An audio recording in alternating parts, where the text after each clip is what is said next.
L'espoir s'amenuise à Papenhaut après une nouvelle journée de recherche pour retrouver les 4 personnes portées disparues dimanche après-midi.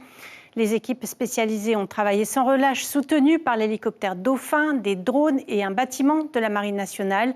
Les habitants de la commune ont encore fait preuve de solidarité. Mélodie Ouhilamoa Fassioné, Eva Apoto et Patrick Tinsing. Une chaussure et quelques affaires. À la mi-journée, c'est tout ce que les plongeurs ont retrouvé dans ce secteur de 6 km avant l'embouchure de la rivière. Le courant a baissé un petit peu. Les endroits où on n'a pas pu accéder hier, on a pu plonger aujourd'hui.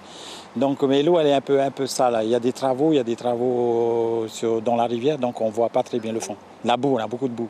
Vous avez quand même pu trouver des... On a trouvé des choses, des chaussures, des vêtements. Pas sûr que ce soit... Je sais pas. Nous, on a récupéré, on a donné aux instances compétentes.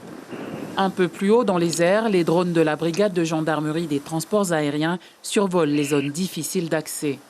Là, on se trouve au niveau du kilomètre 6. On vient de faire une reconnaissance sur les berges et sur les secteurs difficiles d'accès pour les piétons. On a fait une reconnaissance depuis le 9e kilomètre, zone de l'accident, un petit peu en amont sur les kilomètres 4 et 5. Et on reste à disposition du directeur des opérations de secours pour d'autres recherches éventuelles dans les zones compliquées d'accès.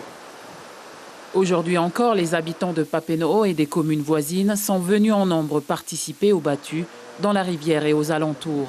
Deuxième jour de recherche après le drame, tous les cas de figure sont envisagés. Les cas peuvent être carrément broyés. Il y a aussi des anguilles, il y a plein de facteurs. Hein. Il y a des gros rochers donc, qui peuvent, on va dire, enterrer carrément les corps. Mais toujours est-il qu'on a l'espérance et on se base là-dessus. Le capitaine Jérémy Poussac, coordinateur des recherches, a réparti les équipes par secteur sur 10 km selon les zones où le niveau de l'eau a baissé. Avec la découverte de trous, de rochers où potentiellement quelque chose aurait pu se bloquer. Donc nous engageons toute une reconnaissance à pied à partir de l'accident jusqu'à l'embouchure pour pouvoir ratisser toutes les berges. Le dispositif de recherche est reconduit à l'identique demain mercredi à la vallée de la Papenhaut. Pour la famille et la commune, l'espoir désormais est de retrouver les corps afin de pouvoir faire leur deuil.